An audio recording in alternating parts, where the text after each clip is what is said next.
Still, in the end, not enough as Bayer Leverkusen win by a final score of 2-1. For those keeping track at home, that's now 32 matches unbeaten across all competitions for Leverkusen. Our Archie Rintutt was there to witness it live, and afterwards he spoke to the victors, starting with their manager, Xabi Alonso.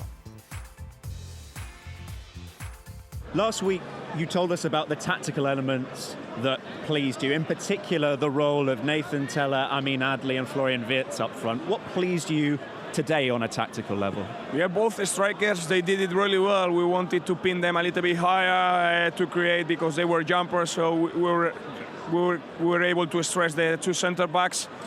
Patrick and Amin, they have been really good. For sure, we could have scored that connection with flow between the lines earlier, but they have done really well, and to be able to run a little bit to the space, not that many combinations in short, a little bit playing into the last line, not into the middle line.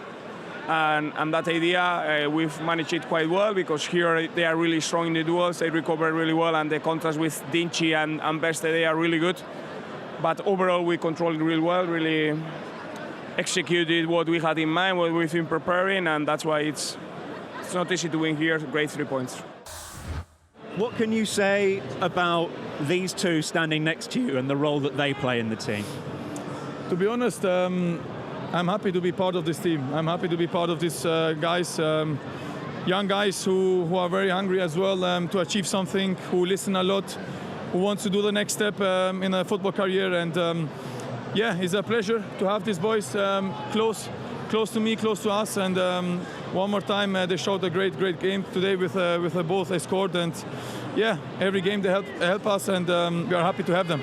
The only questionable part. Happy also to play with you. Okay. Thank you. I mean, what would you like to say about Granit? No, I think everybody saw the quality he brings, the experience. He's a very good guy. I think he had a very big impact on the locker room. Everybody learned from him. It's a very good guy, and we are just happy to play with a good player like this. Granit, I need to ask you another question about them. They had this dance going on after they scored. Were you a fan of that? Yeah, as long as we win, as long as they put this performance, I'm happy with. But this is nothing what you see on the pitch, what they do in the dressing room. So it's nothing new for us. We know that they are very happy guys. We are enjoying with them. It's always good to have players and people like this for the dressing room. And yeah, the performance shows one more time that they can do it. I mean, just finally, the coach has emphasized process over the result and not getting carried away. How is that for you as a team to find the balance between enjoying the football but making sure that you don't look at the table too much? I think for sure, when you play football, you enjoy when you win. So this is what we have to do. You have to win to enjoy playing football. I don't know a team who is enjoying football and losing every game. So the thing is that we try to enjoy every game by winning, and this is what we are doing in the moment. We just have to keep like this. I think we are in a good momentum.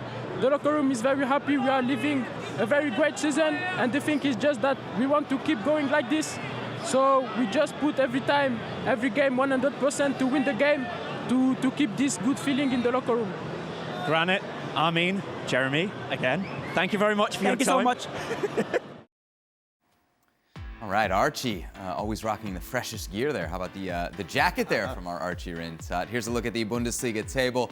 Bayern Munich in action tomorrow, so Bayer Leverkusen then, with the victory, extend their lead to 8 points over the 11-time defending champions of the German top flight. Casey, you were working this game. What did you take away from Leverkusen's performance? I think, you know, if there was ever a moment you might have expected a letdown, it's after the Bayern drubbing, but they certainly didn't let. Well, that was the question, right? The question was, were they able to refocus? Because, see, you've been in those situations where the manager's telling you all week, but telling you and doing it are two different things. And the conversation we had about Arsenal is relevant with Leverkusen. You know, now Leverkusen. Bayern game's an easy game, huh? Well, to be motivated, to be ready to go, and this is a Leverkusen side that, you know, has the tag Neverkusen, because they always seem to find a way to not be able to get over the finish line. So you think, okay, there's the big win against Bayern last week. They get the 5 points. Now this is a Heidenheim side that were 8 matches unbeaten, that are very difficult to play against, particularly at home.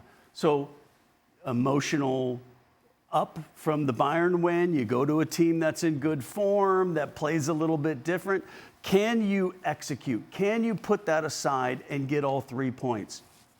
And they had a professional performance today to do exactly that. Bayer Leverkusen 2-1 winners away. That's now 32 matches, again, across all comps, unbeaten. As we mentioned, Bayern in action tomorrow. They're away against Bochum. Been a bad week for Bayern. Beyond the loss to Leverkusen, of course, the loss in Champions League play as well to Lazio. Casey, they're saying this is a must-win for Thomas Tuchel, but it's hard to trust this Bayern team, even against Bochum, isn't it? Yes and no. I mean, yes, they're going to have some players missing, and yes, they still are Bayern Munich playing against a Bochum side. And you, with all the criticism that came their way, and rightfully so, over the last couple matches, you truly expect a performance that bounces back. But again, you mentioned this is not a Bayern Munich side that you're used to seeing. Yes, there was the question mark of last season where I don't really even want to say that they won the title, more that Dortmund lost the title. Yeah. And then you thought, okay, what's the response going to be? And of course, the Harry Kane signing and all the buzz for that. But when you look at the managerial issues that they're having, Nagelsmann gets let go. You bring in Tuchel. Tuchel now has lost 10 games in half the time that Nagelsmann did, and he got fired. So you just think that, is this the time where Bayern Munich are going to have to kind of have a big rethink, have a big reshuffle, not just manager, but the way they do things. But if they lose against Bochum, the reports are if they lose against Bochum, that's it for Thomas Tuchel. Well, there could be more than if they don't win against Bochum. Well, and it could be more than just Tuchel, like we saw with Nagelsmann, where then it was Oliver Kahn who was let go, and there's a lot of cooks in that kitchen at Bayern Munich, and you wonder who's actually making the decisions. Tough times at Bayern Munich, tough times at Bochum too. To be fair, they're in a relegation scrap themselves. As we take a look at the doubleheader. It'll kick things off in the morning here on ESPN Plus in the Bundesliga, 9:30 a.m. Eastern Time, Freiburg against Eintracht Frankfurt, and then the aforementioned Bayern Munich, their visit to Bochum, coverage starting at 11:30 a.m. Eastern Time here on ESPN Plus tomorrow.